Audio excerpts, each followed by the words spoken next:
In a fast-moving world, where cities never slow down, there are still some nights that belong to something ancient, something sacred. In the heart of Bengaluru, there is one such night. A night when the streets don't just fill with people. They fill with devotion, with energy, with belief. This is the night of Karaga, a tradition that has lived on for more than 800 years. Carried forward not by rules, but by faith. At the center of it all stands the ancient Dharmaraya Swami Temple, a place where history doesn't feel like the past. It feels alive, breathing. And behind this sacred tradition is the devoted Tigala community. For generations, they have protected this festival, not as a responsibility, but as a way of life. To understand Karaga, you have to go far back, into the world of the Mahabharata, a time of war, loss, and destruction. It is said that after the Great War ended, when the world was still healing, a powerful demon rose again, bringing fear back into people's lives. And in that moment, she appeared, Draupadi, not as a queen, but as Adishakti, the divine feminine power. From her strength, she created warriors, the Veerakumaras. Together they fought and destroyed the darkness.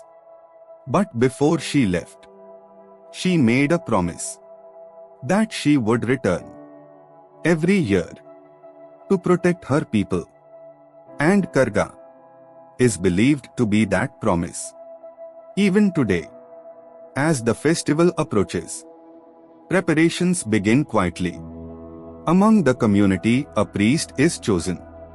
But this is not an ordinary role. He must leave behind his daily life, his identity, even his family.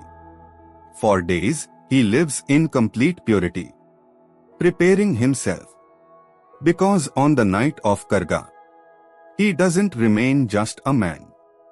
He becomes the goddess, dressed in a sari, carrying the divine energy of Draupadi.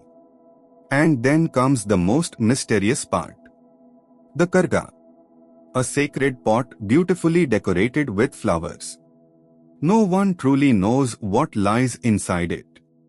It has remained a secret for centuries. But once it is never placed on his head, not even for a second.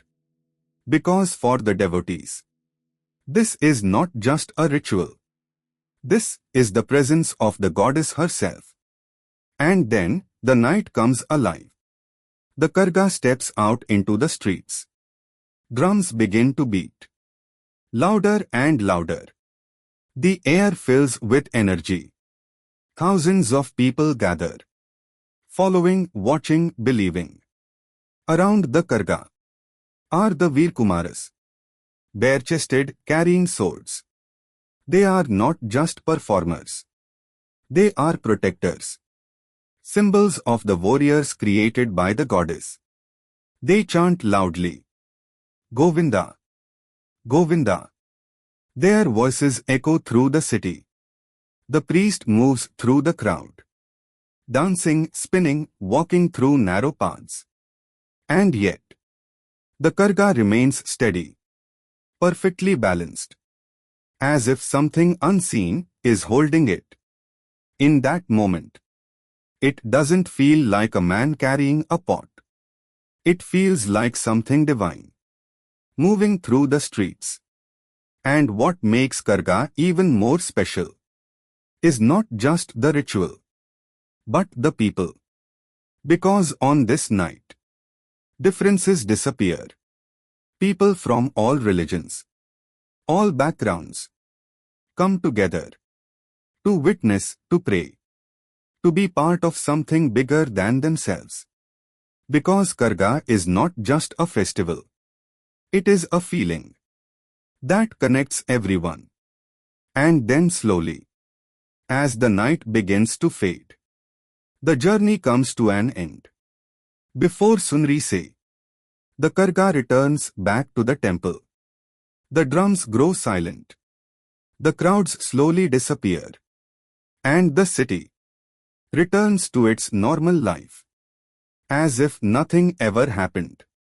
But for those who were there, something stays behind. A feeling that for a few hours, they were not alone. That somewhere in that crowd, a mother, a protector, a goddess, was walking right beside them, watching over them. And even as life moves forward, that belief remains, that she never truly leaves. She lives in their prayers, in their faith, in their hope. And every year, she returns again, not just to be seen, but to remind her people that no matter what happens in life, they are never alone. This is all about the Bangalore Karaga. I hope if you liked the video, do like, share, comment and subscribe.